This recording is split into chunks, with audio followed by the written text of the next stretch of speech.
როგორ დავძლიოთ შიში? აი მაგალითად წმინდა პაისი ათონელი ასეთ რამეს აკეთებდა. ხო ეშინოდა სასაფლაოზე გასვლა ღამით. ხო საშიშია რა აი ღამე. შეგიძლიათ რომ მარტო გახვიდე სასაფლაო. ამიტომ მთელი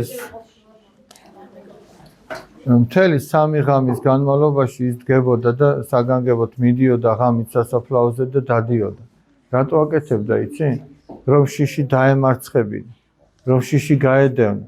თუ ყოველთვის გეშინია და არ აკეთებ იმას, რისიც გეშინია, ის შიში რჩება. ამიტომ უნდა გაბედო და გააკეთო.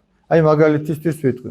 ზოგს ეშინია რომ კლასის წინაშე დაფასთან გამოვიდეს და გაკვეთილი მოყოს. თუ არ გაბედა ეს შიში დარჩება. ამიტომ უნდა გადალახო ეს. უნდა გამოხვიდე და უნდა თქვა. მე იცი როგორი მორიდებული ვარ, თქვენ რა გონიათ ესე რომ გამოდივარ და რო ვლაპარაკობ, მაგრამ სადღაც ხო უნდა გადამელახა ეს შიში, რომ მეთქვა. თორე ამდენი ადამიანის წინაშე მე კი ვერაფერს ვერ ვიტყოდი. უნდა სადღაც გადალახო და